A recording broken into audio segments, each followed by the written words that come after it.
with the first pick. Thunderstruck! Thunderstruck! Yeah, Thunderstruck! Welcome into the Fantasy Rant podcast presented by Stadium Rant. I am your host, Dan Baker, here with the crew. We got Lee Cook and Mason Beck here to talk some Week 12 start sits, and we're going to cover some pivotal news around the league.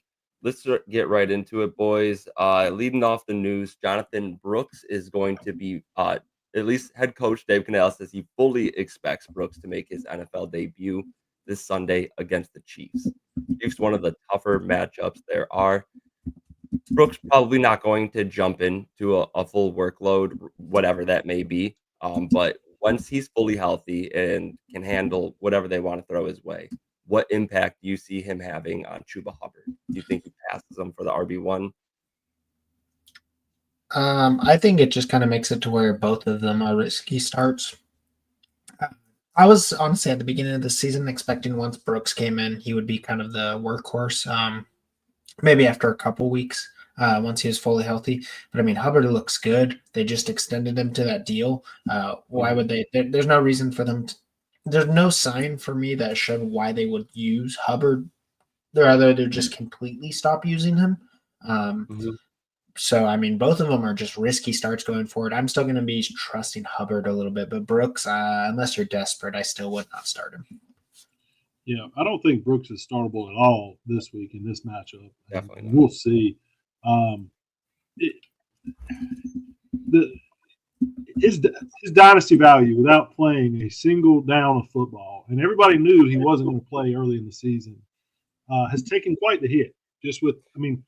The only thing that could have happened to hurt his dynasty value happened. Yeah. They showed that they wanted to run a two-back system. They tried to work in Miles Sanders early in the year and kind of faded away. So I do think he will hurt Chuba's value a little bit, especially if Brooks is getting some of the third down work and some of the passing game work. But ultimately, it's really just to try to see flashes and restore some of the hope for long-term value. Very little value for redraft going into the playoffs unless Chuba Hubbard gets hurt. Yeah. And you guys said it all. Really, it's that extension that just showed so much faith in Hubbard. And Hubbard's been very efficient on an inefficient offense. So what more could you ask of him? I think that Hubbard will be flexible, but not the top end RB2, back end RB1 that he has been so far. So definitely a hit on him. We got DeAndre Swift next up in the news. Swift did not practice on Wednesday with a groin injury. Either way, it's going to be a tough matchup against Minnesota in Week 12. Would you, if Swift misses this game with a groin injury, would you consider flexing Roschon Johnson? Let's say, standard half PPR to flex league. If Swift is out, yes, I would consider it. Just because I would think the volume would be there enough to, I think, make up for it. Herbert's gone too now. There was always that risk, if Swift goes down, who's going to take forward? Khalil Herbert's now gone. There's not really a ton of other competition. I can't even think of who their third is right now. I haven't even. What has he ever done in his career? One or two good games? At most. But yeah, I'm sorry. Go ahead, Lee. I want no parts of playing against the Minnesota run defense. And in this first game, as a play caller, we saw not a ton of it was designed, but you feel like the reins were let off of Caleb Williams. Had a really good rushing day. So you combine those factors. I do, and we'll get to this in a minute. I like Caleb a lot this week in this matchup, but I want nothing to do with the running back.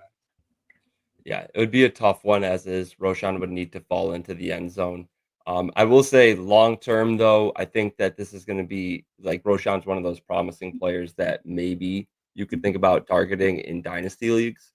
Now that why am I blanking on his name? I've been trying so hard. Shane Waldron. Now that Shane Waldron's out of Chicago, Roschon first game with the new OC, 10 carries, 1 reception. Seems like maybe they'll go more towards a running back by committee, but also maybe Swift got this groin injury mid-game, and it just wasn't reported.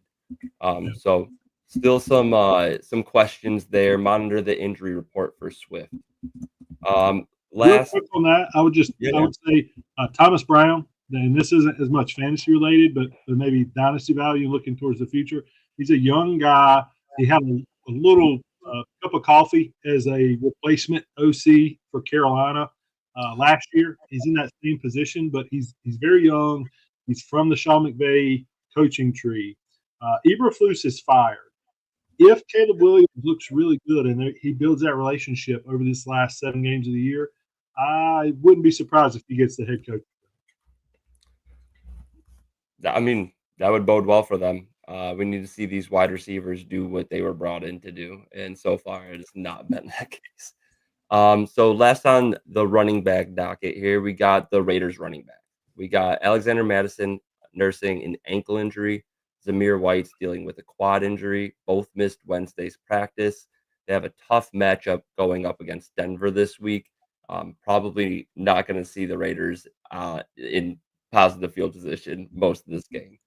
But with that being said, they might be chasing from behind for a decent amount of this. And Amir Abdullah would be next in line, pass catching running back. In a full PPR league, would you consider flexing him?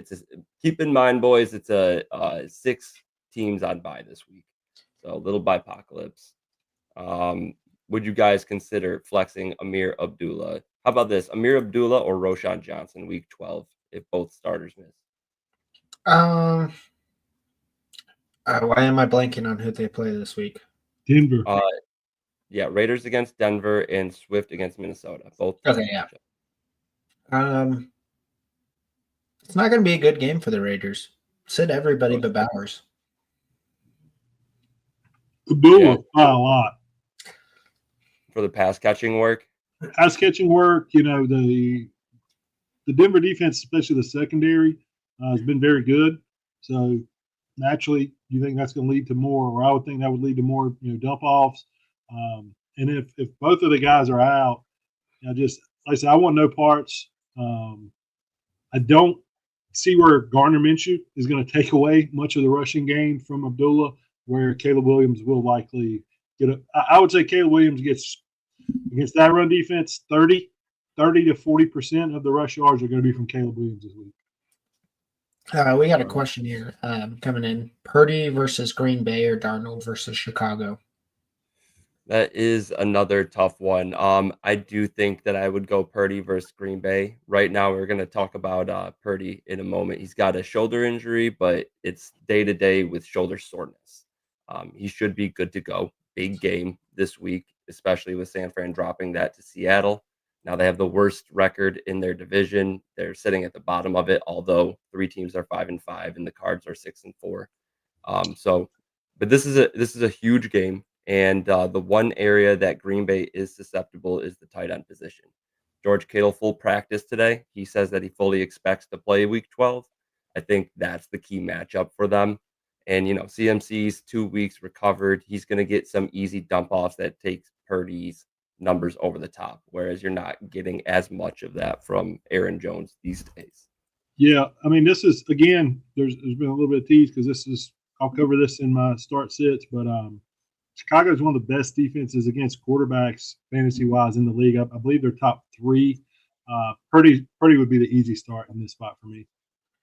Yeah, not just a homer pick. Darnold's the Vikings just haven't looked great the last couple of weeks. They've kind of came back to reality. Niners, obviously, we don't look good. Purdy still looks fine. Obviously, the passing work wasn't there last week. He made it up through the ground. He's really only had one bad week of fantasy so far in week 1. He's going to get the yardage. The touchdowns will come. This last week, the amount of penalties that stalled our drives was insane. That cost so many touchdowns, so many scoring opportunities. I don't expect that to continue. He's a safe, 18 to 22 points every week kind of guy. All right. So we all agree there. And Lee, to back up your numbers, in terms of fantasy points given up in 4-point passing touchdown leagues, Chicago's number 1 against QBs, allowing just 12.6 points per game. So Let's move on to wide receivers. We got Adam Thielen. He's expected to make a full return this week. He is rostered in just 41% of sleeper leagues in terms of standard redraft.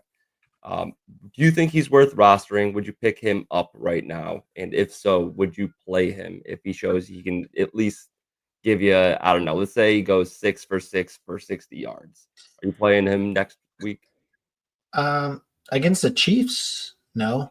My heart is telling me that Bryce Young is going to pull this off and somehow brightens everybody's mind, everybody's week by beating the Chiefs. But Are you in hot? What are you talking about? in reality, Uh, the Chiefs Right, are back going to to reality. dominate the Panthers. It's probably going to be a 30-point game. Nobody on the Panthers is an interesting start to me this week at all. Lee? yeah, I'm out. I think I'm the running definitely backs not. are really the only people you could consider, and that would just be with bye weeks. There's just better options, even if you're scraping the bottom of the waiver wire ad list. Kendrick Bourne, um, Yeah, Kayshawn no, I'm not Boutte. saying this week. There's I a don't lot of think that. guys. Yeah, Yeah. he's not a For 2 good weeks from play now, for first week. I'd have to look at their schedule, but I'd still be Next. very hesitant. There was that connection last year. I don't mind stashing him away if you've got an extra bench spot. Yeah, I like throwing him on the back of the benches right now. He's the only guy that has had a consistent connection with Bryce Young.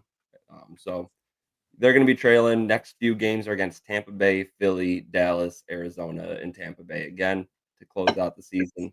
I I don't think know. most of the teams are going to be putting up points except for Dallas.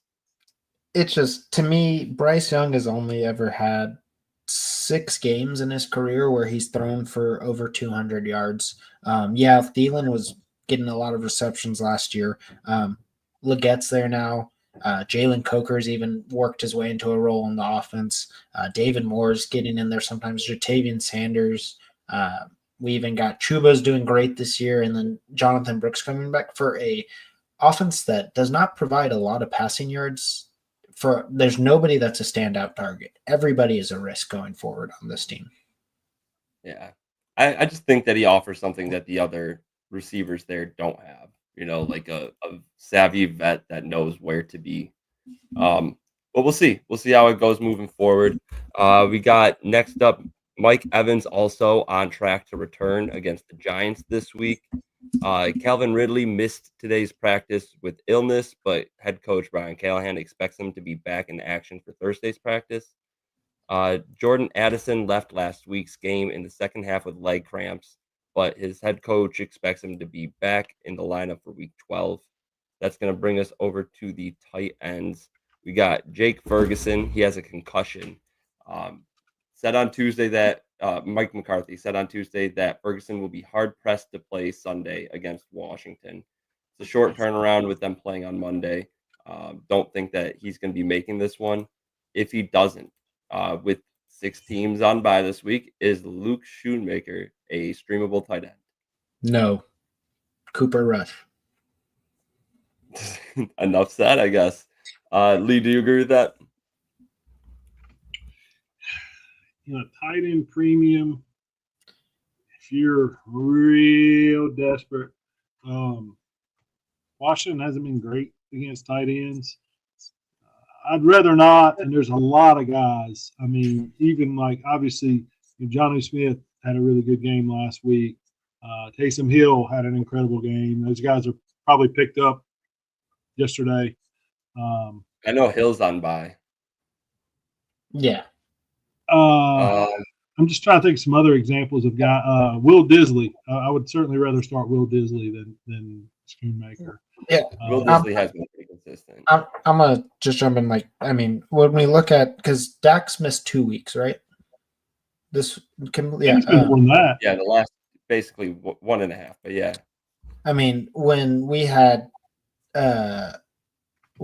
Ferguson, when he was healthy the whole week with Rush, 5 targets, 4 receptions, 24 yards. I mean, Cooper just can't push the ball down the field. You might get a decent amount of receptions with Schoonmaker, but like if he gets more than 10 points, if he gets a touchdown and like 3 catches, 10 yards, yeah, maybe something like that, But like if he gets more than 10 points without a touchdown, I would be amazed.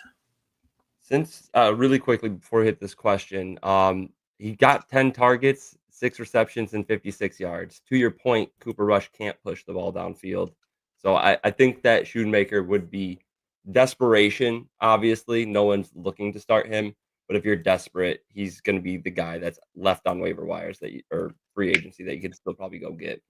Let's hit this question, though. I want to jump in with Judy. I'm not starting him against the Steelers, I believe. Yeah, they're playing the Steelers this week. Tough defense.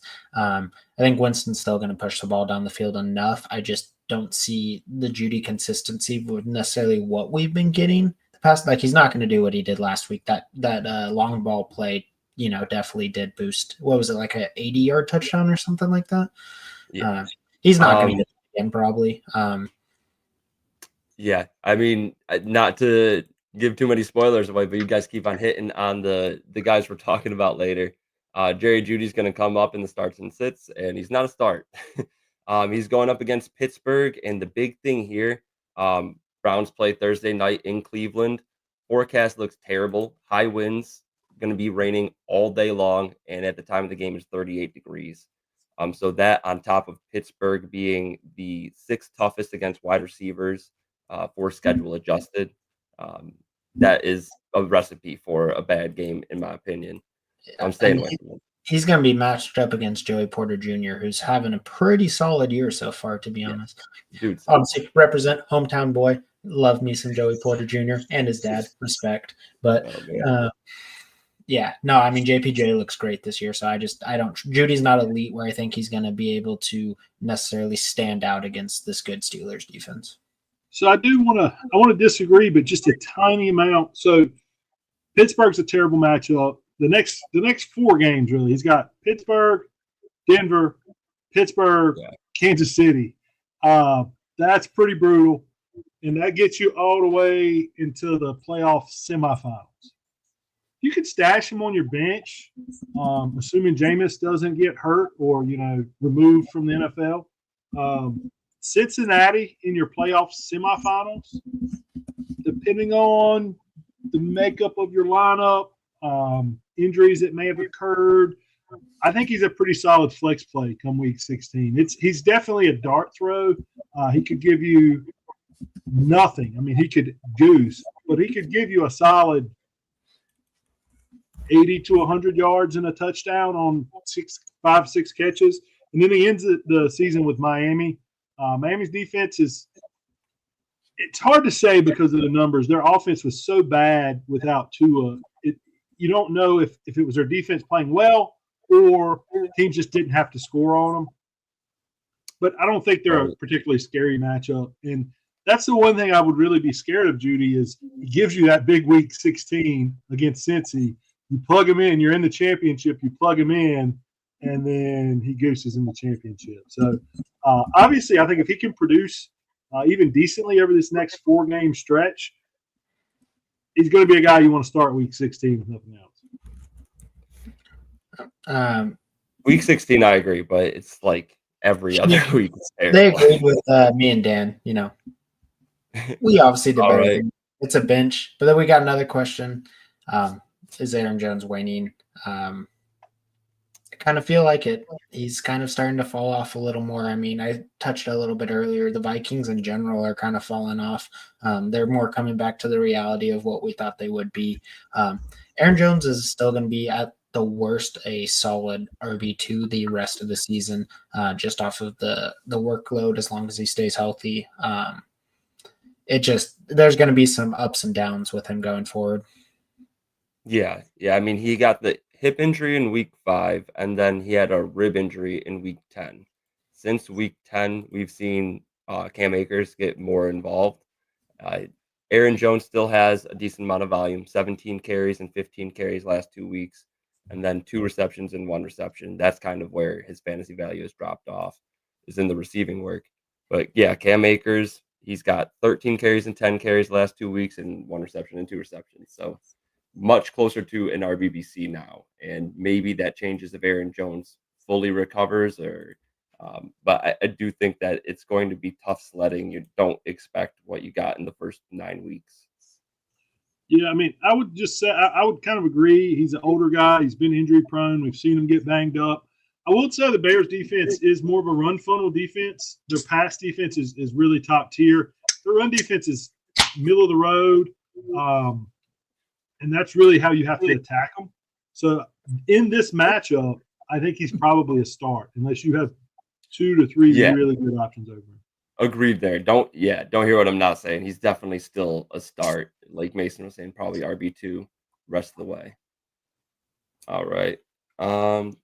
No more questions. So we go back to the injury report here. We are on the tight ends. We talked about Jake Ferguson. Next up, we got Sam Laporta. He practiced in full on Wednesday and is lined up to play in week 12. We already touched on George Kittle, but same thing there. And then Brock Purdy with the shoulder soreness wraps up the injury report.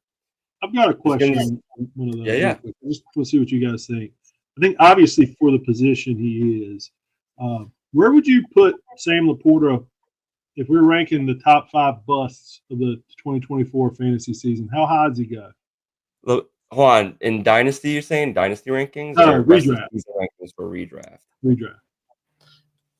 He's up there. I'm kind of thinking if CMC comes back and can carry people to win championships, he's not a bust. If he doesn't pick it up, then yes, he's definitely one of the top. Tyreek's also a big bust because he picked it up a little bit this week, but just what it's been. Those are kind of the 2 I'm screaming at bust. I think Tyreek and CMC will pick it up, but if they don't, those are 2 bigger busts, I think. What's your rest of the season ranking for Laporta, though? 12 to 16 range. I think he's going to be one of those guys that's just stream him in the right matchups. There's going to be some matchups where you bench him, drop him off your roster. But honestly, he's at that point in redraft. Like, if you don't have the space on your roster, drop him. This week is a good matchup, but drop him. I don't necessarily disagree, but I think there's a solid argument that he's the biggest bust. I forgive CMC a little bit because it's an injury. Laporta's gotten banged up, but he's just not produced. And when you draft a tight end that high, they have to produce wide receiver numbers for it to be worth it. Yeah. He's certainly a top 3 bust.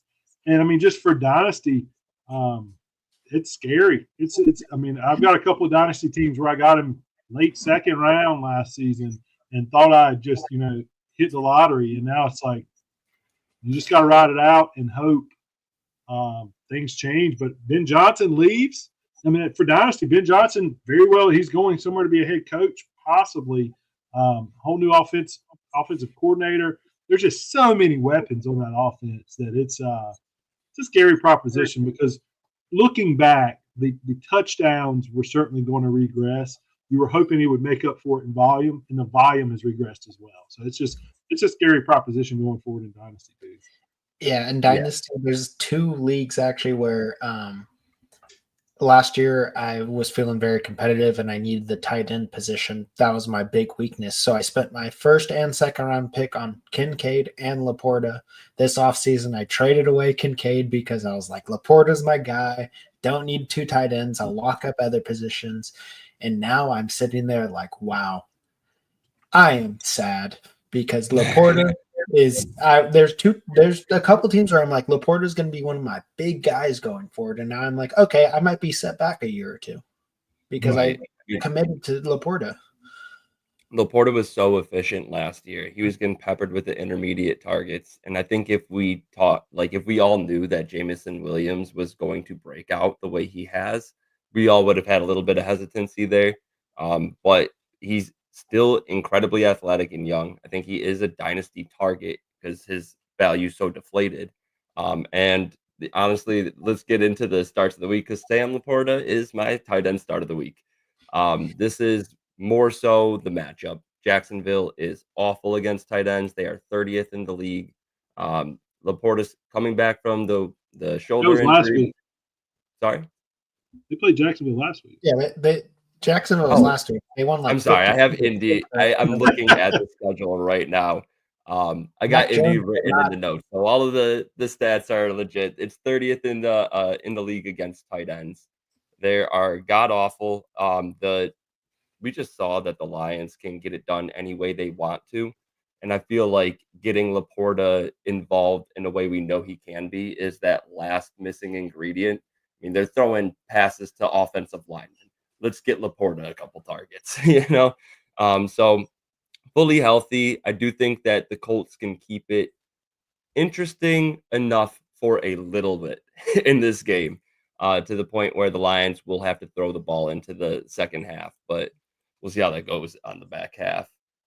Like Laporta, though, as a confidence boost to anybody who has them and doesn't have a second option, I think he is a top 10 at least tight end with top 6 upside. Yeah, with the matchup and just there, being 6 teams on bye. We only got 26 starting tight ends. There's no way, like with the matchup, I don't see Laporta being a top 13 tight end. That top half. The only thing that does worry me is, of course, if Detroit takes a big lead and then decides to just run the crap out of the ball. Exactly. Yeah. That's the worrying factor. I'm going to save my retort for when we get to our sits of the week. I didn't take a look at that yet. All right, so next up for the starts of the week, let's keep running tight end. Lee, who do you got? Will Disley. Yeah. They're going to have to score. I think you're going to see Baltimore come out and really explode on offense. We've seen it week after week as Justin Herbert has gotten more healthy. It has really shifted to a pass-first offense where they were so run-heavy to start the season. And both receivers, I like both receivers as well. I struggled between who to choose, but my starts of the week is the Chargers receiving game. You can't really run on Baltimore. We've seen that the Chargers are okay passing the ball now. This looks like an entirely different Greg Roman to some degree for how much he's calling pass plays. And we know how well tight ends do in Greg Roman's offense. This is a guy that can you imagine, and I know Joe Alt's been important, but can you imagine if they had taken Brock Bowers instead? Oh, my God. How dominant he would be with Herbert in a Greg Roman offense? I couldn't imagine. I just want to jump in with you saying that something that like people aren't even touching yet. Bauer's value is already insanely high, right? Like, oh yeah, dynasty. The second they draft someone, I mean, there's a lot of rumors Shador is going to go there. The second they draft a quarterback, no matter who it is, some increase in hope that there's a better passer, even if they aren't better than Gardner Minshew, his value is going to skyrocket even more. I mean, Bauer's like, he might be a buy low right now, which is crazy to think about. I say next year the Raiders spend another top 35 pick on a tight end, and they go 3 tight ends that they get crazy. No, but yeah, I like your call, Lee. Not wide. Yeah, right. They can get crazy with those packages, but yeah, I like your call, Lee. Will Disley going up against Baltimore, who is just had it here. Give me 1 second. There it is, 24th against tight ends. So top 10 matchup. They have been cooking offensively. They look great right now, and they are passing the ball a lot more. I wish I could transition into my QB start of the week, but we are going to hit Mason's tight end start of the week first. My tight end start of the week is going to be Hunter Henry, going up against Miami. Miami's kind of middle of the pack against the tight end position right now. But really, Hunter Henry's having a good year. Obviously, there's been some inconsistent weeks. But over the last, since week 6, he's been pretty good, finishing the top 12 tight ends every single week, except 8 and 10. Week 8 finished 19. Week 10, tight end 37. Obviously, not great. But I mean, he's having good. Drake May's looking great. There's not a ton of targets there. I mean, nobody's really stood out with everybody on bye. I think this is kind of a week you're looking towards starting Henry, just because really what other better options are there besides the guys that, Henry, in some leagues, he is weirdly available. It's just 50% rostered in sleeper leagues. So yeah. And I mean, he's having a solid year for a tight end. I mean, not George Kittle numbers or Kelsey numbers or anything like that, but a good year for a tight end. Decent matchup. Next week they play against Indy as well, so having him on your roster for the next week as well is also a good thing. Definitely. And in half PPR leagues right now, over the last 5 weeks, Hunter Henry I just had him. I will get back to you with that number, but Hunter Henry's been averaging a ton of targets. He's 7.2 targets over the last 5 games. He's one of their top receivers right now with a thin wide receiver core. I mean, just the targets right there. I mean, in a tight end premium league, who cares if he's only getting 20 yards if he gets 7 receptions in a tight end premium league? Right. Okay, so I'm gonna jump in with the QB start of the week, lined up with what Lee was talking about a moment ago. Justin Herbert, he is balling out right now. He looks comfortable in this offense. They're opening up opportunities for him. Thrown 13 touchdowns and 1 interception on the year, taking care of the ball. I looked it up yesterday too. J.K. Dobbins. I haven't looked up the other running backs. But J.K. Dobbins has 0 fumbles. This team takes care of the football, and the Ravens are a juicy matchup. They are 30th versus quarterbacks for schedule adjusted, and Herbert's been the QB6 over the last 5 weeks. So looking to line up Justin Herbert, especially if you're hurting at quarterback right now. Yeah, I mean, I agree. Like I said, I'm on the Chargers passing game, so obviously I'm going to be on Herbert as well. There's a real debate, and I know Joe Burrow has played his ass off. He is balled out, but there's a debate between those two quarterbacks from the same draft class right now. Who would you rather have leading your franchise? Obviously, it got a little squirrely at the end. The missed field goal, 3 straight passes, incompletions. He looked a little more shaky in the second half, and then they missed another field goal, and he led the drive. J.K. did a lot of the work there, but he just seems to have a chemistry with Jim Harbaugh, to where you're seeing more personality. You're seeing passion on the sidelines, where he's been more of a stoic guy in years past. So just that pairing as well with that head coach is going to do nothing but allow his career to just take off. He might be a little late to buy him low in Dynasty. You could have gotten him very cheap at the beginning of the year, but his Dynasty value skyrocketed as well. Yes, I did. Drafted him in a bunch of startups this year, and Kyler in the year before. I don't get what people are doing in these startups, but just on top of it really quick too, with the no interceptions, he's adding 37 yards per game on the ground over the last 4 weeks. No interceptions, so that is all positive. So Mason, who do you have for your quarterback start of the week? It's someone who I've never thought I'd be very, very adamant about starting this week. Will Levis, going against Houston. My number one thing is, tell me one quarterback that has had a bad matchup, a bad fantasy game against Houston this season. Cooper Rush, last game, they sucked. Dallas was terrible. Cooper Rush still produced some fantasy points. I've looked through it, the worst performance we've had against it was T-Law in week 4. And this was the beginning of the season Jaguars, which looked terrible. Houston is giving up so much points to quarterbacks. It's crazy. Like Levis, he's there in a lot of redraft 1 QB leagues. This is a week. Go pick him up, start him. Houston is not good against the quarterback at all.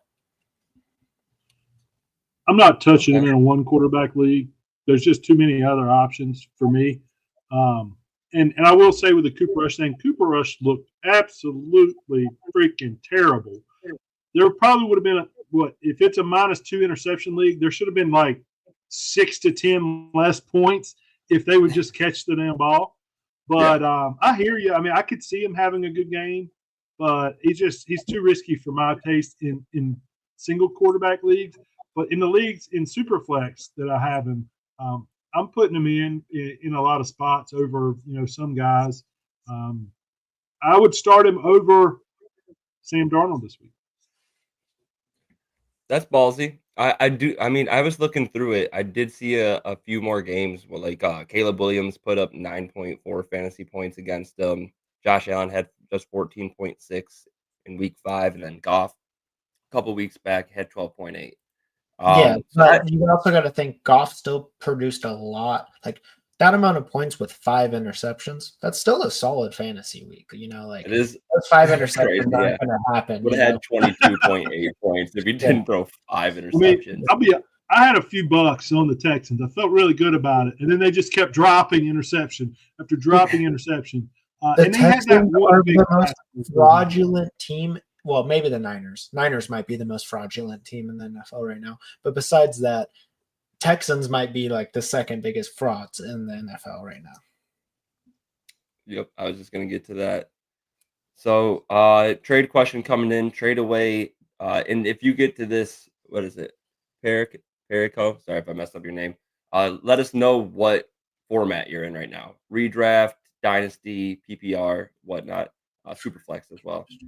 Trade away Jameer Gibbs, Josh Jacobs, and Tank Dell for Saquon, Garrett Wilson, and Amari Cooper. His RBs are currently Achan and Gibbs, with him flexing Josh Jacobs. So he'd replace Gibbs with Saquon and flexing Wilson instead of Jacobs.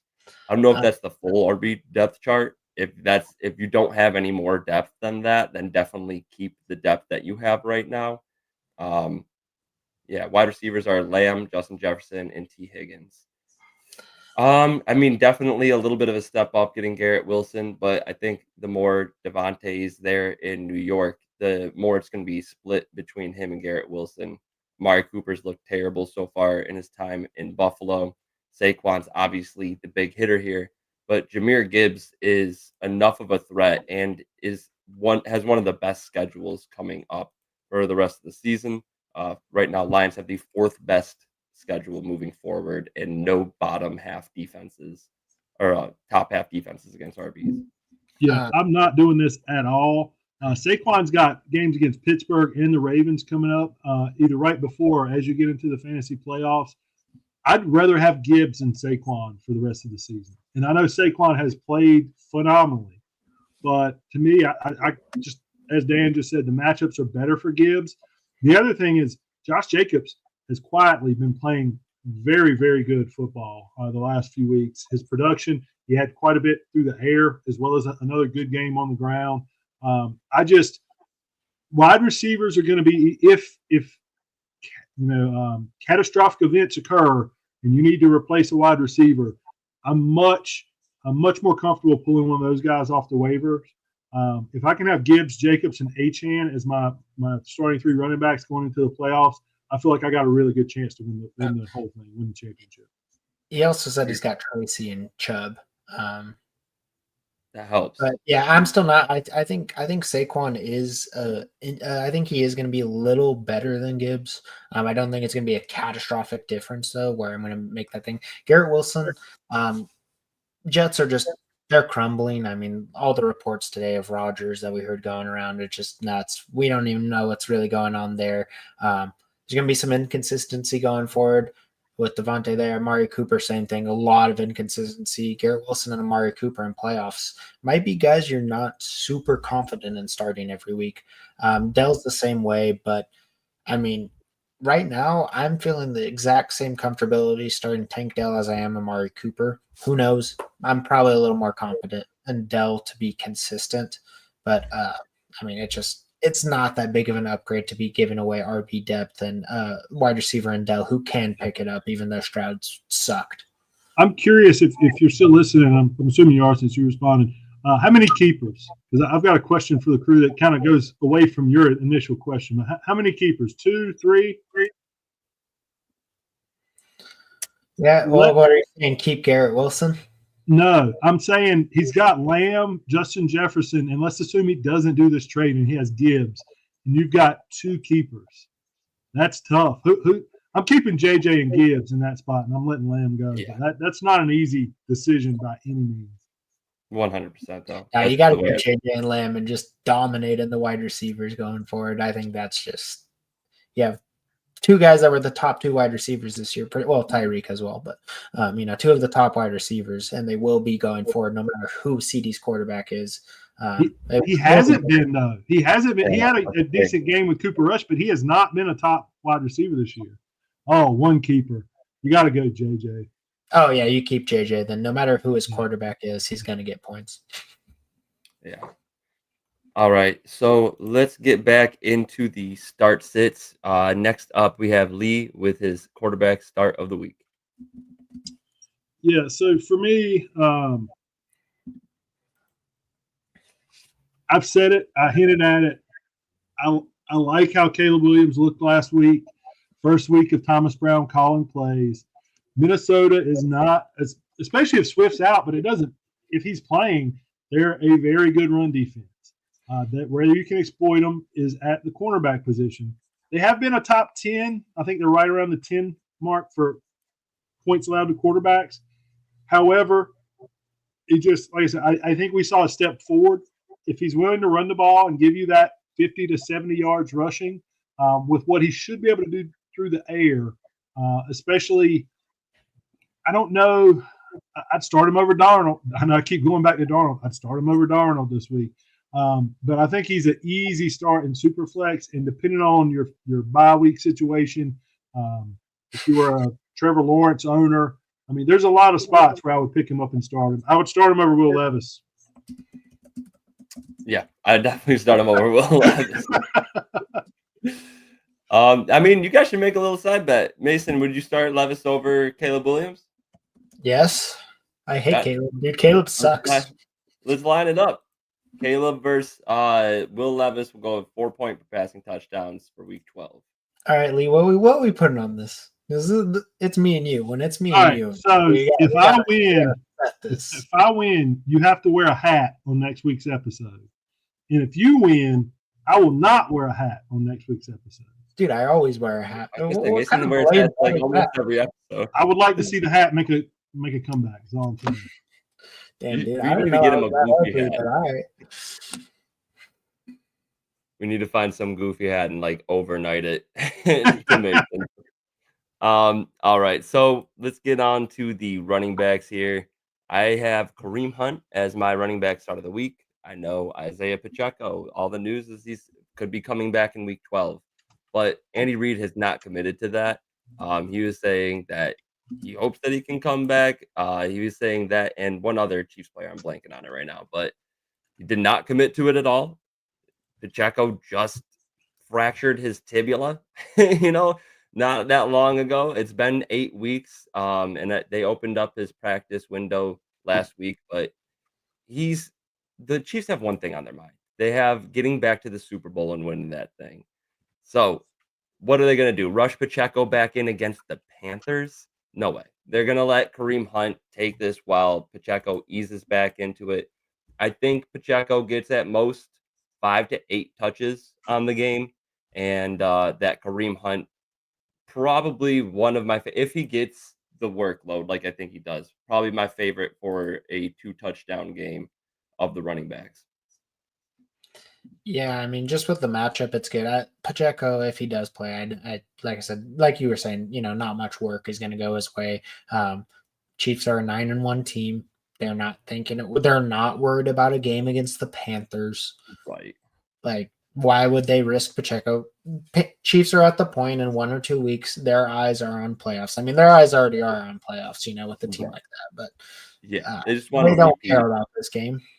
And just quickly to put a number to how bad the Panthers are against running backs, they've allowed 9.6 points above expectations. So whatever the running backs were projected to get, 9.6 points per week above expectation is literally exactly double the amount that the second worst team, Jacksonville, has given up per week. So they are more than double as bad as the second worst team in terms of points allowed versus expectation. That Panthers D-line is awful, man. I mean, they got some stuff in the secondary, and Josie Jewell's there, and linebacker. Yeah, I mean, they got some decent guys, but that D-line is rough. Yeah. All right, Mason, who do you got? Running back position. Who do I got this week? I got Rico Dowdle. Shocking. Yeah. Hold up. Sorry, was a little off focus. This week going up against Washington. Yeah. Sorry, I had to look up that. Lee, you've even said it. Washington gives up. All right, they give up ass to the running backs. Rico Dowdle's really the only running back there. It's a family show. Dowdle's really the only running back there. I mean, Zeke, who is going through punishment for being lazy, and he's just a lazy dude. We've always known that. And then Dalvin Cook, Deuce Vaughn. There's really no competition. It's Dowdle's backfield for this week. It seems like going up against Washington. Dallas also doesn't. They have Cooper Rush. They don't really have a solid pass game right now. Expect Dowdle to get a good amount of work against a team that's kind of struggled against the run all year.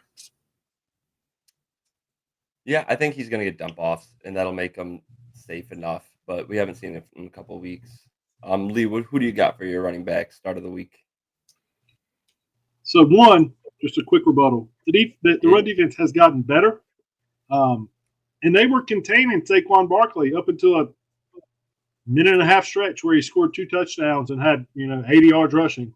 The defense just completely collapsed, but it's been better. My concern for him would be, and I don't know that this is just me being a homer, it's around a 10-point spread. Dallas looks so awful that the game script could very much go against him very quickly. But staying in the same game, I've been carrying the flag all year since the preseason. You had the worst run defense. I've got the second worst run defense, and that's the Cowboys. Yep. And honestly, I think the Panthers may have more fight in them right now. The Cowboys just are a complete dumpster fire. Brian Robinson, he needed this mini bye. He had missed a few games. I think he's missed 3 of the last 6. He did play against Philly. He got the touchdown, which he's had a touchdown in all but 2 of the games that he's played in. I expect him to score more than once. I would say 100 yards and 2 touchdowns feels very, very likely in this game. They're going to get up fairly early. They're going to lean on the run game. Little mini bye. The offensive line should be healthier. I look for him just to bludgeon the Cowboys over and over again as that little bit of a break and him being more healthy. This is a Brian Robinson top 10 running back on the week game. Yeah, I honestly would say Brian Robinson, but I knew you would, so I just left it to you. Thank you. Yeah. That was considerate. All right. I'm going to get through these wide receivers, or my wide receiver, quick. It's Devonta Smith is my start of the week. He is still nursing the hamstring injury, and it does seem to be hampering him a little bit. Smith gets the Rams this week. Rams are 26th versus wide receivers for schedule adjusted. In the last 2 weeks, Devonta Smith has had just 7.3 points total over the last 2 weeks. It hasn't been pretty for him, but with this matchup with the Rams being able to put up points, I think this stays in at least a neutral game script, and they start throwing the ball his way a little bit more, especially with A.J. Brown being the main focus. I think McVay does a good job of usually taking away one of the options, and Smith being less of a threat with the hamstring injury. I think he could get opened up. Keep an eye on the injury report, though, just in case there is a re-aggravation. Lee, who do you have for your start of the week at wide receiver? Yeah, so I hinted at it. And for me, it was really between the 2 guys, Ladd McConkey and Quentin Johnston. And I think they're both really good starts this year. The Ravens are 32nd in the league against points given up to wide receivers. Quentin Johnston is more of the home run guy. He has scored touchdowns in 3 straight games after missing a couple of games. The last 2 games, he scored touchdowns with only 2 catches. He only has 8. He only has 8 catches combined over the last 3 weeks. 3 weeks, yeah. But he did have 8 targets in this past game against Cincy, especially as they it was a weird game. They were way up. They took the foot off the gas, and then they had to put the foot back on the gas. I like the over the top receiver against the Ravens a little bit more than I do the underneath guy. I really, this isn't a gambling show, But if it were Quentin Johnson, anytime touchdown, and I don't know the odds on it, but it feels like a slip it in one of your parlays and thank me later. All right, Mason, did you have anything you disagreed with there? No. All right, hit us with your start of the week at wide receiver. Man, it's definitely a little more risky. All I of need yours to- have been. I need to give a little more of an explanation, but I'm going Wandell Robinson, even with Daniel Jones getting benched. This is PPR, half PPR, no way. I'm not starting him, but in PPR, yes. The dude is a reception beast. Obviously, DeVito is coming in. It's not going to – I don't think can get much worse than Daniel Jones. Might not get a whole lot better, but I honestly think they're playing Tampa. This game can get out of hand super quick, where it's going to be pass heavy the entire game, or we might even see a point where Tommy DeVito looks so bad and we bring in Drew Lock. Well, Drew Lock is a very serviceable guy. He might not be an elite guy, but he is going to provide enough fantasy production, at least to the guys around him. I can see this easily happening. I can see Tampa going up like 20-3 at halftime, and then them bringing out the second half Drew Lock. And either way, it's going to be a passing script the whole time. And when you got somebody like Tommy DeVito who can't throw the ball super deep all the time, he's going to be looking for the short little dump offs. Wandell's a reception beast. I still expect, decent amount of targets going his way. All right. I think it's risky. DeVito It is a risky played play, don't get me wrong. very risky. Wandale played 5 games with DeVito last year. 4 of them he was fully healthy, full snap count. Only had 1 serviceable game. I am looking at half PPR right now, which you said you wouldn't start him in. But only I one bet you game. before you say it in, without looking, I'm going to guess it was at Washington was a serviceable game he had. He had specifically with DeVito, he had 1 game against Washington. He only put up 5.2 points, had 3 catches for 35 yards. Okay, I thought I remembered him scoring a touchdown that game. That was the game Jackson's first game we went to. Tommy DeVito was a top 10 quarterback. The one time of his career in that game. I think he had 3 passing touchdowns. Goddamn Tommy DeVito. Sorry. But yeah, he had 1 good game last year with DeVito. Maybe things have changed. Maybe DeVito takes a small step up and can be a little bit more serviceable. All right. Jump in with that real quick. He said it wrong. Sorry. He meant to say pick 2, Lamb, Hunt, and Pickens. That would be funny if it's pick 3. I would choose Lamb, Hunt, and Pickens if I had to pick 3 there. It's really tough to say this because obviously CD is a stud and he looked better last week with Cooper Rush, still getting peppered with targets. Washington's defense is taking a step up though. Oh no, but okay, if it was a clear weather game, I would say Pickens over Lamb, which feels kind of crazy, but the weather report's god awful. So that long ball might not be there the same way it would be with the high winds. Russell Wilson's moon ball is going to get blown into Pittsburgh. So yeah, tough weather game for Pickens. I would go Lamb and Hunt. Yeah, I'd go Lamb and Hunt because it's hard to sit Lamb. Pickens has a better matchup, but like Dan said, the weather's abysmal. Doesn't matter how good your quarterback is. The wind's blowing hard enough, you're not going to be getting in good throws. Well, the only counterpoint, the moon ball might not be there, but in that bad weather, if it's slippery, it generally favors the offense at times. You hear a lot of offensive players say that because they know where they're going. The defenders don't. So Pickens can take that little 4 or 5 yard slant to the house. To me, and again, I'm not going to be a homer. Mikey Sanderstill, the rookie, second-round pick from Michigan, played really well against A.J. Brown last week. I think A.J. Brown had like 5 or 6 for 60. The receivers as a whole for the Eagles underperformed. However, if Marshawn Lattimore isn't playing, then I would start Lamb. If you put Lattimore into that secondary as they've continued to improve and how well the rookies played, if you put Lattimore, and they're not going to put him out until he's fully healthy, but if you put him in that matchup, I'm going to go Hunt and Pickens. If Lattimore's out another week, I would go Lamb and Hunt. Okay, that's fair enough. To your point, Pickens is a big, fast man. So if he can, he's bigger than Denzel Ward, bigger than Greg Newsome, and faster than Martin Emerson. So um, probably could get some solid yak yards tomorrow. We'll see how it goes. We got to get to the sits of the week here. Let's try to speed it up, boys. Mason, who do you have as your sit of the week at quarterback? I'm gonna go CJ Stroud.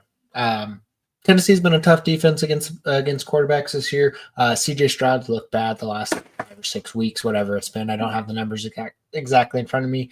Dallas last week, I was really hoping that would be a rebound game for all the shares I have of him.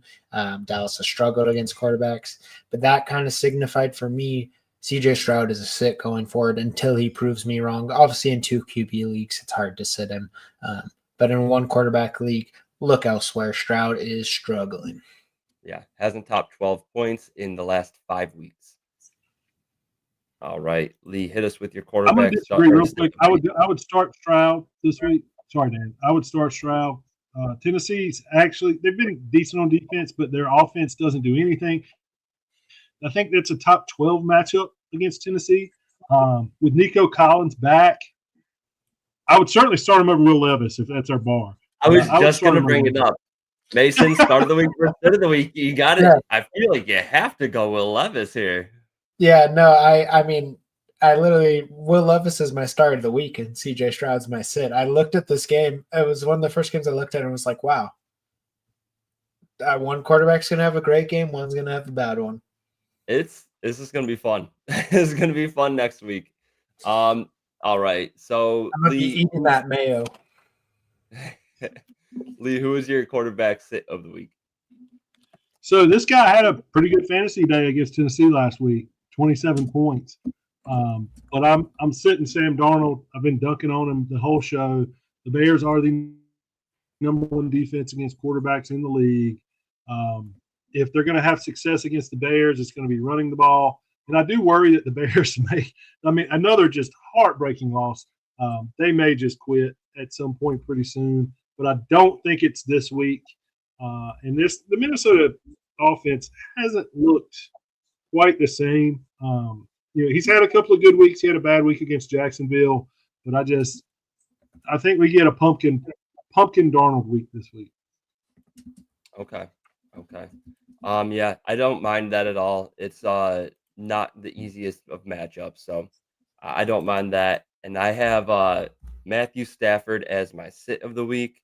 He is going up. Where the hell they go? He's going to be going up against Philly. Philly right now is first against quarterbacks for schedule adjusted. They have allowed 10.9 fantasy points to quarterbacks over the last 6 weeks, and they've allowed 6.9 less points versus expectation during that span. Tough game. Stafford is coming off of a game where he looked good. His top 2 options looked good, but that was going up against New England. Philly's going to be a different monster, and I do think they're going to both teams are going to be able to have extended drives, not quite the same as it was for Rams last week. So before we jump into, we're going to hit running back, wide receiver, and tight end sits of the week next. If y'all are out there in Atlanta, we appreciate you guys listening on 99.1. Make sure you turn into the YouTube for the rest of the sits of the week. That being said, I'm going to jump right into mine because we already talked about them a decent amount. Chuba Hubbard goes up. Yeah. Sorry, Dan. Just another question. So, of our 3 sits, and I know we all might go with different guys, but so CJ Stroud, Sam Darnold, Matthew Stafford. Who would you start out of those 3, Dan? That's a tough question. I think I would start Stafford. Yeah, of the 3, that game just has the highest shootout potential. Maybe the Philly cornerbacks, although they have stepped up in a big way, they are 2 rookies leading it. Cooper DeJean and Quinyon Mitchell are both very talented, very good, but they could probably miss on a big play, especially going up against such technicians as route runners in Puka and Cooper Kupp. I would start Stroud, and I'm surprised you went with your own sit of the week as your pick. I was Yeah, I mean, I don't love that, but because I do feel like they're all a very similar tier of quarterback. So I honestly, I could see a lot of people that are listening having this decision between two of these guys. I would go Stroud. I think Nico being back, a full week back. We saw that opening play that got called back, unfortunately, because the guy was 5 yards down the field, but I've never seen more illegal men downfield and illegal formation calls in my life is what they've called this year. But yeah, give me Stroud against a Tennessee defense that is somewhat vulnerable. I had lost it was like a $140 parlay that I dropped like $6 on because Nico didn't get a touchdown. It's like that hurts. He was gassed the rest of the game after that. Yeah, he ran too far too quick. Mason? Yeah, Mason, did you have anything to rebuttal there? I think I said Stafford. Yeah, I said Stafford. Okay. I mean, I'm not starting Stroud, and I mean, I would start Stroud over Darnold, to be honest. But Stafford's my number one out of those three. Yeah, he's had like 250 plus yards in the last 4, I think. Maybe he's working good.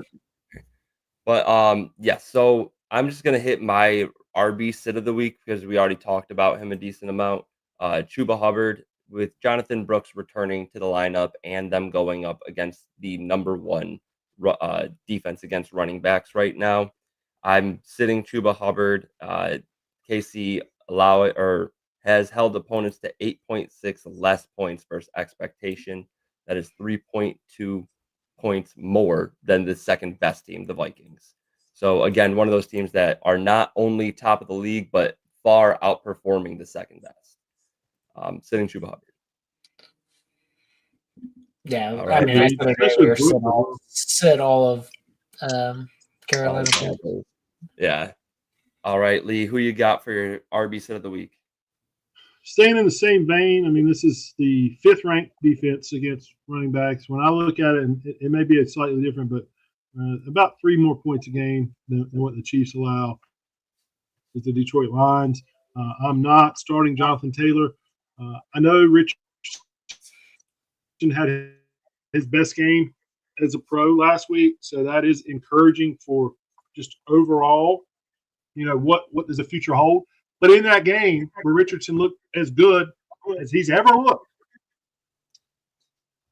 24 carries for 57 yards against the Jets defense. A defense that is very much middle of the pack against running backs. Only 1 catch on 2 targets. Maybe the more concerning, the lack of efficiency running the ball is concerning. Getting 2 targets and 1 catch, that is a huge red flag. And now you go against the Lions. You expect him to catch a bit more because they're just not going to be able to run against this defense. And they're going to be behind. It would be shocking if they're not behind for most of the game. So maybe he can up that production in the passing game. But, even without Richardson in there, you look, the season high is 3 receptions. He's had multiple games with either 1 or 0. Only 2 games with 3, 2 games with 2. Unless he breaks a big one on the ground, I don't see it for Jonathan Taylor this week. Word. Yeah, I agree with you. It's a tough matchup, and it didn't look good last week. We talked about it on last week's show too. The worries with AR returning and its effect on JT.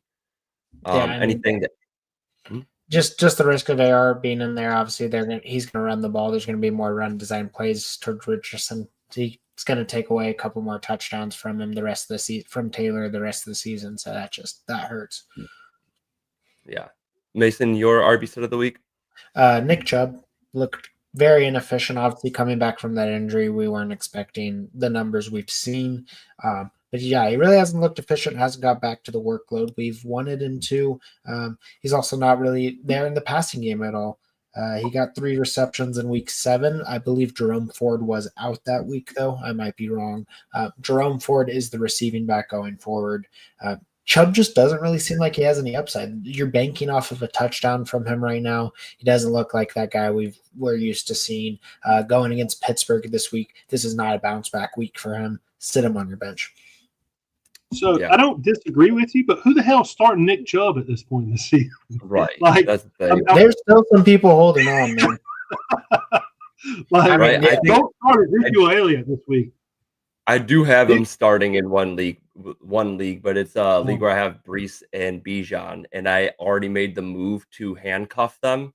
So my backups are Braylon Allen and I got Algier. So and it's gonna be rough I would sledding. start I'm hoping that Trey the weather Benson. can help kind of turn it in favor of the run game in general. But Mhm. you know, I'm so scared, you guys. This is the team that messed up Chubb's knee last year. Yeah. And my most hated team in pretty much all of sports other than the Yankees. Fuck you, Mason. So I just oh man, it is gonna be tough. No one really wants to start Chubb. The passing work has never been there, and the offense isn't efficient enough right now to consistently give him red zone work. Yeah, I get what you're saying, Lee, who is starting him, but I was looking at there's a lot of people who just look at projections, man. They just kind of go off of that. I think Nick Chubb was like the 24th highest projected running back, and that's what made me be like, whoa, okay, I need to be like, Chubb is not startable. I'll give you four backups. If you're out there and you're listening and you've got Nick Chubb and you're in a tough spot, four guys maybe available on the waiver wire, but four backups: Trey Benson, Zach Charbonnet in the same game, Justice Hill against a pretty good Chargers defense. He's going to get some catches. Tyler Algier, if he were out there, I would certainly start him. I said four, but I forgot my fourth, so I threw Algier in there. Yeah, I was gonna say Algier's on bye. I would start Kareem Hunt over him easily. I would probably start. Thank you for saying that. Samaje Perine. Samaje Perine, which seems a little spicy. I would start him over Nick Chubb this week. Yeah, I mean that is pretty spicy. I think the rain gives a little bit of a boost. I'd definitely start him over Samaje Perine, but the rest of them are valid to bring up. I'll give you my reason. I think the Chiefs would be up by quite a bit, and you know they're gonna go to their second string running back. I don't see him catching a ton of passes, but I get Perine scoring a touchdown. I give him better odds of scoring a touchdown than Chubb. That would be my entire reason. Honestly, out of those four players you said and Nick Chubb, when I say, oh, I got to start one of these five guys, I'm closing my eyes and throwing a dart and saying, whatever happens, happens. Fair. All right. So I want to talk about my wide receiver because it's in the same game. We did already touch on him a little bit, so I'll keep it brief. Jerry Jeudy. Even though he's coming off of the big game, this is going to be a tough one for him. Pittsburgh is 6th against wide receivers for schedule adjusted. 6 of 11 for 142 yards and 1 touchdown against the Saints, 24th ranked defense versus wide receivers. That's not happening this week against Pittsburgh, and we talked about the weather a bunch already. Not going to be easy conditions to pass in. So I'm sitting Jerry Jeudy. Yeah, I mean, we touched a little bit. This is a sit week for him. I think it's just he's not. I mean, like you said, he's not going to get that 80-yard touchdown. All right, Mason. Despite your tag on your screen right now, you are not so much an enthusiast of Jacoby Myers this week. Yeah, he's sitting this week. A little disappointed in what he's done this year. Obviously, there's been some injuries that have brought him down, and Devontae was there. Terrible quarterback play has been there. Terrible situation. Do we know what cornerback he's going up against this week in the Denver Broncos? That is a sit. For a guy who's already kind of been struggling going against Pat Surtain, oh my God, take him off your roster. That is not a good matchup. Minshew's supposed to be there. Minshew did have a good week, but still, I don't expect that to continue against Denver, which has looked very good on defense. If you're desperate, start Jacoby just because he is a wide receiver one. But I mean, if you got other options, look other places. Yeah. And we've seen his slot percentage go down since week 3. He was at 46% or more prior to that. Only one game above that since then, and none since Devontae has left. It's dropped to around 24% or so. So yeah, it's going to be tough when he's lined up against PS3. Agree with that sit for sure. And then Lee, talk your smack here. Who you got as your wide receiver sit? Old ass Deebo Samuel. he looks old this year all of a sudden. The opportunity was there. There was no Christian McCaffrey. Brandon Ayuk went down. Juwan Jennings was hurt. No George He was a Kittle little last week. banged up. He was a little banged up during some of that, but still, you look over the last 6 games that were he had the one game where he played 6% snap share. We won't count that against him. Over the last 6 games that he actually played, he's got one game with over 4 receptions. He's got one game with over 71 yards, and he has 1 touchdown. He has been a massive disappointment, and that offense has gotten healthier. Of the most vulnerable spots on the Packers, it's tight end, it's running back. They're the best against receivers out of the 3 skill positions. And he hasn't given you much in the run game. No rushing touchdowns since week 1. It's just he got old fast. I'm curious what Mason thinks about this, but he seems like a pretty obvious cut candidate for me. Even with Ayuk coming back from injury, I think the 49ers part ways with him after the season. Yeah, I've been really surprised on why people have kept Debo's value so high. I mean, obviously he's going to have a couple games where he's going to break out for these big plays. That's who he is. Niners offense looks sluggish. I mean, like you said, Debo looks sluggish too. He doesn't look like he's got that burst anymore. He's only had like one play really this whole season where he's shown that burst. We look at it. He's not our number 1 target. He's not our number 1, 2. With McCaffrey back, he might not even be our number 1, 3 now. We got Kittle, Juwan Jennings, who's looking like an absolute monster, and then CMC and Pearsall's even in the mix. I mean, Pearsall is going to take away these kind of designed plays for Debo because Pearsall can run those plays. He's a more younger, he's a more youthful guy. We're struggling. Why wouldn't Kyle try him? Why wouldn't Kyle just say, let's try what we got with Pearsall? I mean, it's not looking good for Debo. Even Dynasty, Debo's probably gone next year, so who knows what's going to happen there. I mean, Debo's just a very, very weird fantasy asset. I mean, he still does a lot for the Niners offense. He, taking a lot of eyes off of other people, moving the defense, that sort of thing. But fantasy-wise, it's just the production is not there at all. I think there's an argument to be – sorry, Dan. I would just say I think there's an argument to be made that we know in general wide receivers have a longer shelf life than running backs, but the amount of carries he got as a running back has made a 28-year-old Debo Samuel much older in NFL years than he would be without it. And his agent, who argued and got him a good payday for it, he should have been paid as a running back / wide receiver because they took him the juice away from him. Yeah, and I mean, you also think about that before the season where he was taking a bunch of snaps out of the backfield. He was injured a lot of seasons before that too. Debo's never stays healthy. I mean, he really doesn't Debo might really be on his way out of the NFL, which hurts me to say because I loved him with every inch of my body for what he's done for this team for years. But every inch, yeah, every inch, man, every inch. But hey, family show.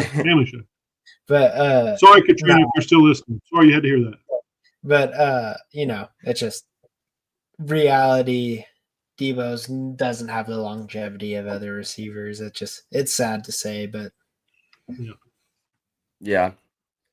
All right, so that brings us to the tight ends to wrap it up. I have Mark Andrews as my tight end sit of the week. Right now, the Chargers are second best against tight ends. The Mark Andrews has only scored over 10 points when he scored a touchdown, and I don't know if that's as likely in this matchup. Right now, Baltimore Ravens, they can get it done on the ground. Tough matchup against the Chargers on the ground. But where the Chargers do give up some points is the wide receiver position. Right now, the Chargers are 22nd against wide receiver. So I'm expecting of any of the players in the Ravens receiving core to have a game, I'm looking for Flowers or Bateman. So, yeah, that's where I'm sitting. Not starting Mark Andrews if I can help it. Obviously, tight end's tough, so got to do what you got to do sometimes, especially with 6 games on bye. What do you guys think about that? I mean, it's just with the bye week, it's hard to sit, Andrew. Right. Fair enough.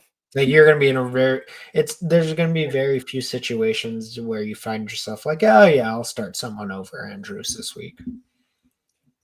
At the end of Lee's argument, we'll put these two against each other, Mark Andrews or this player Lee is deciding to sit.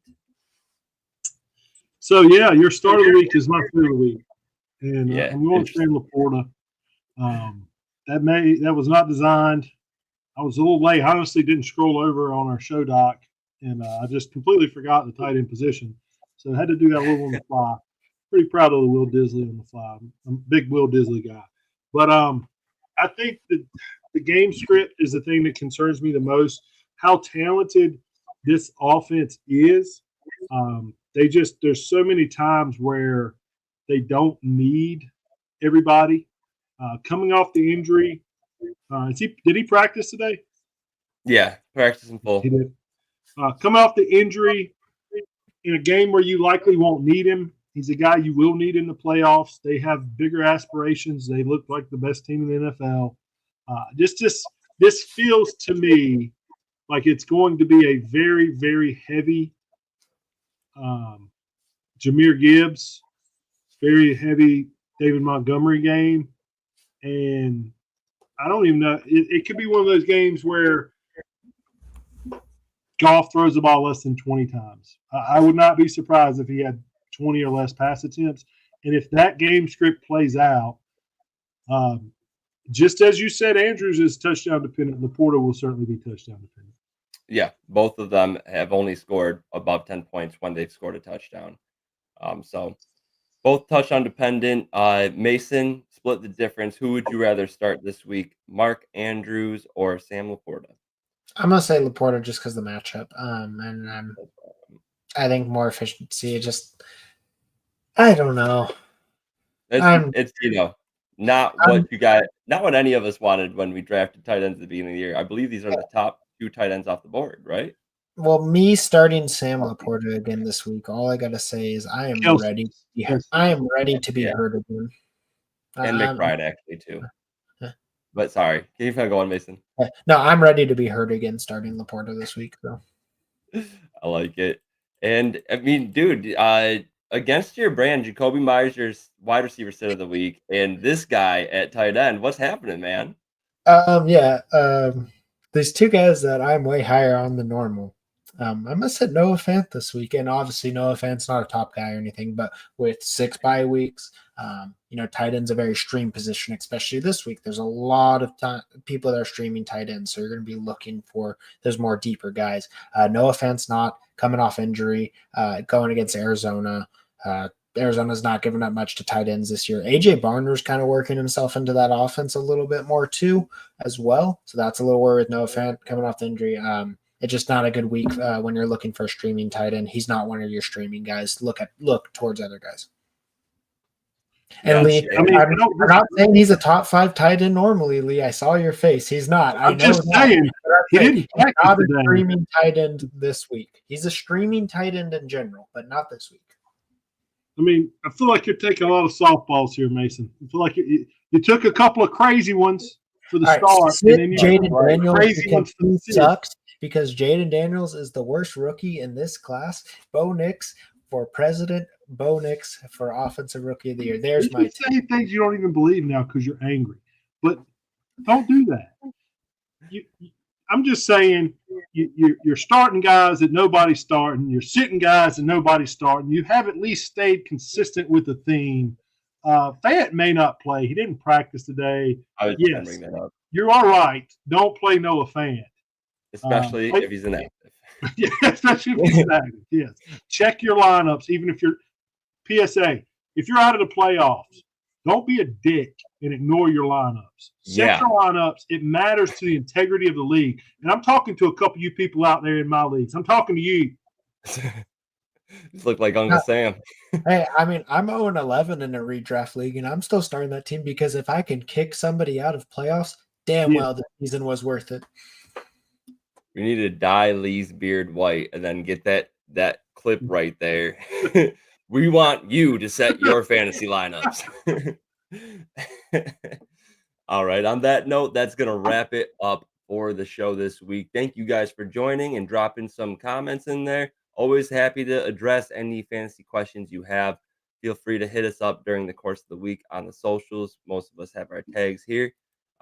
Thank you for watching. We'll see you next week.